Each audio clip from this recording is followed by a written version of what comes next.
Welcome back, everyone.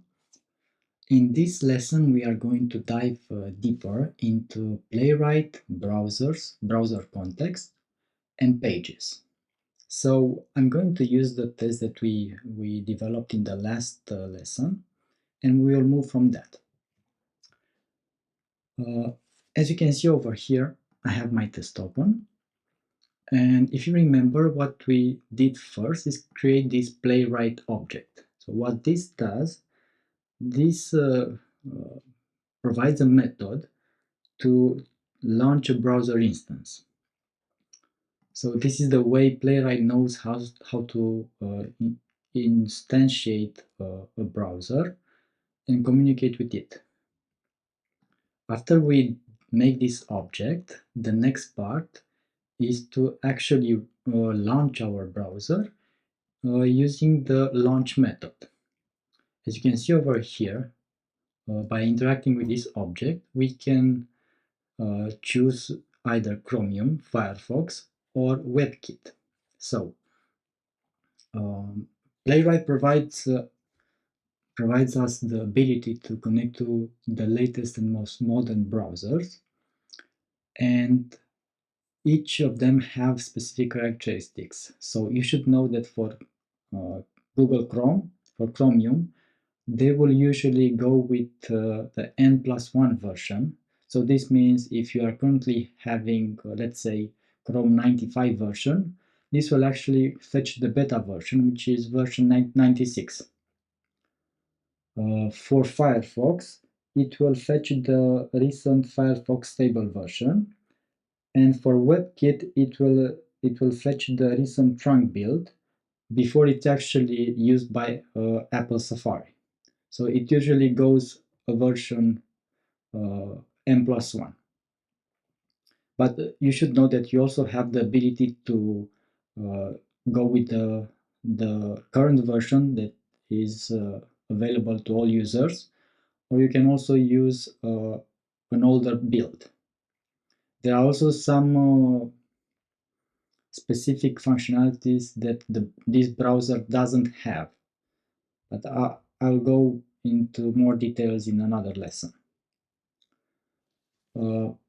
Just to play around, let's try to change the Chromium browser and go with the Firefox one and see how this works. So I'm going to select Firefox instead of Chromium. I'm going to place a debug point over here and run our test again. And now my expectation is that we'll have the same functionality, meaning we will spawn a Firefox browser and we'll navigate to the Google page. And as you can see, this is exactly what it did. Okay, let's also try to use the WebKit version. Debug our test again.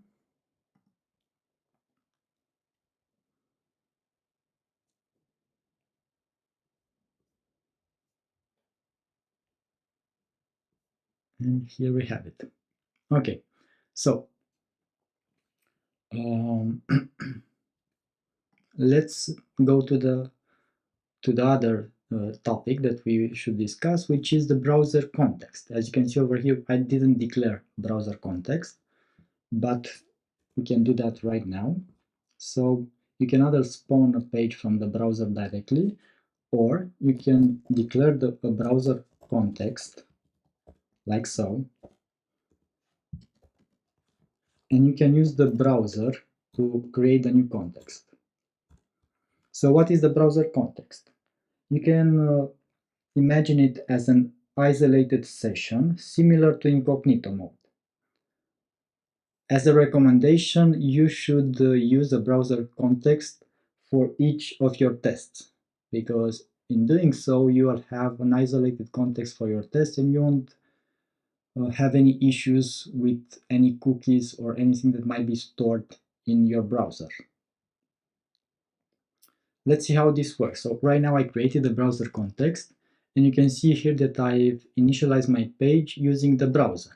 So what I'm going to do is pass the browser context instead of the browser, and this means that I can create this page inside of this context. I'm going to debug the test again. I'm switching to Chromium, and we should have basically the same functionality. So you should also know that you can have multiple contexts per browser, and this usually makes sense in case you have a scenario where you need multiple users.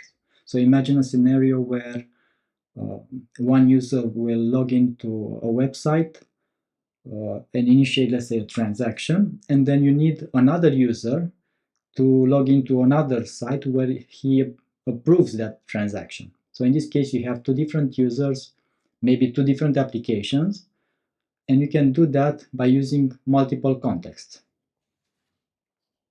Okay, so I've opened this page. So I'm going to try here, and let's see what happens if I try to create a new page. And this time, I'm just going to evaluate this statement, and let's see what happens with our browser. So actually, let me move this so you can see. So what I'm going to do now is actually call BrowserContext new page again and see what happens. So it created a new tab. That is because pages usually refer to a new tab, or they refer to a pop-up. So this is perfectly normal what would happen. And in my case, I have the same context.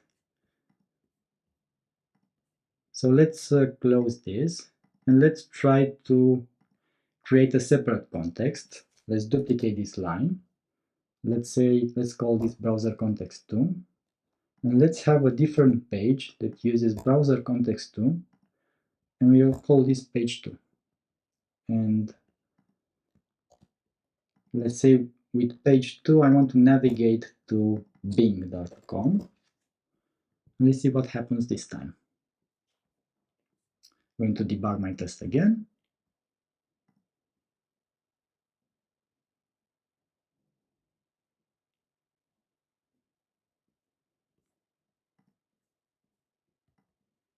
So as you can see, it actually opened two windows, one with Bing, one with Google Chrome.